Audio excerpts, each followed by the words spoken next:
రైతుల పట్ల వ్యవసాయం పట్ల మాకున్న చిత్తశుద్ధి, ప్రభుత్వం అండగా ఉందన్న ధైర్యంతో మన రైతులు కష్టించి దేశం ఆకలి తీర్చే అన్నపూర్ణగా తెలంగాణను నిలబెట్టారు.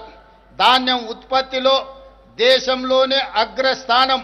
అంటే వరి ఉత్పత్తిలో ఒక సంవత్సరం 2,85,00,000 మెట్రిక్ టన్నుల వరి ధాన్యాన్ని ఉత్పత్తి చేసి దేశంలోనే మొట్టమొదటి రాష్ట్రంగా తెలంగాణ నిలబడ్డది.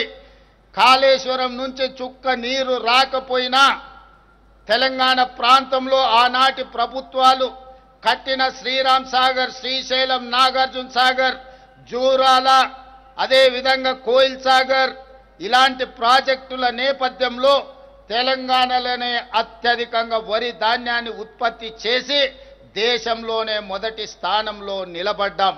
ఇంత గొప్ప విజయాన్ని తెలంగాణ రైతాంగం ఈరోజు మన దేశానికే ఆదర్శంగా నిలబడ్డారు. తెలంగాణ రైతాంగాన్ని ఈరోజు నేను మనస్ఫూర్తిగా అభినందిస్తున్నాను. మిత్రులారా, మా ప్రభుత్వం ఏర్పడిన తర్వాత రాష్ట్ర వ్యవసాయ చరిత్రను తిరగరాసి అన్నదాతల సంక్షేమానికి 1,13,000 కోట్ల రూపాయలను ఈ 20 నెలల పరిపాలనలో రైతులకు అందించడం జరిగింది. ఇది దేశంలోనే రైతులకు అందించిన అతిపెద్ద సహాయం. ఈ సహాయాన్ని అందించే అవకాశం కల్పించినందుకు తెలంగాణ ప్రజలకు నా కృతజ్ఞతలు తెలియజేస్తున్నా. మిత్రులారా, 10 ఏళ్ల తర్వాత పేదల సొంత ఇంటి కలలకు మళ్ళీ రెక్కలు తొడిగాం.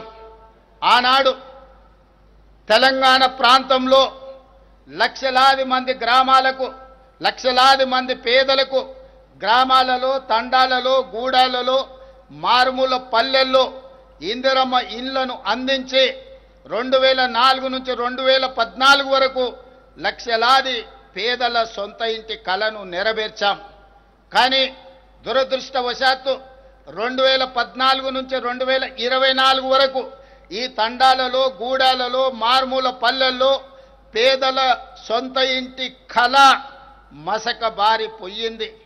10 సంవత్సరాలు ఎదురు చూసిన పేదలకు ఈనాడు సొంత ఇంటి కళను నెరవేర్చడానికి ఇందిరమ్మ ఇండ్ల పథకాన్ని తిరిగి ప్రారంభించి ప్రతి నియోజకవర్గానికి 3,500 ఇండ్లు, ఆ విధంగా దాదాపుగా 4,50,000 ఇండ్లను ఈనాడు పేదలకు అందుబాటులోకి తీసుకొచ్చి 22,500 కోట్ల రూపాయలతోని ఈనాడు ఇందిరమ్మ ఇళ్ల పనులను ప్రారంభించాం.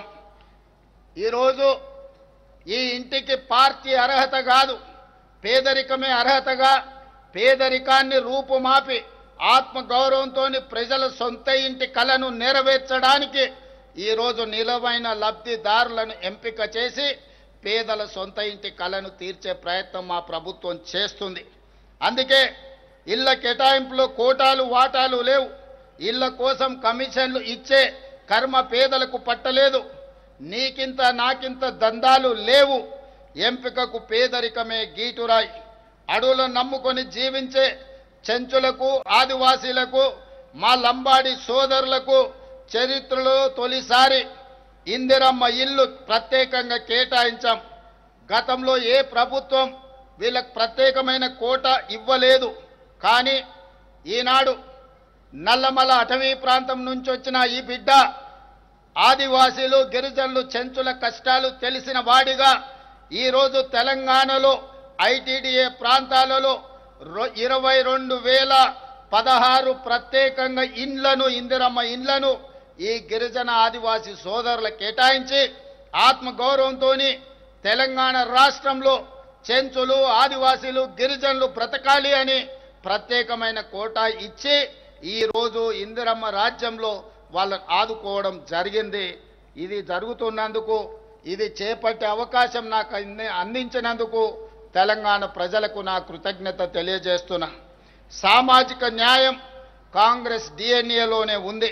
సామాజిక తెలంగాణ సాధనలో మనం దేశానికి దశ దిశ నిర్దేశం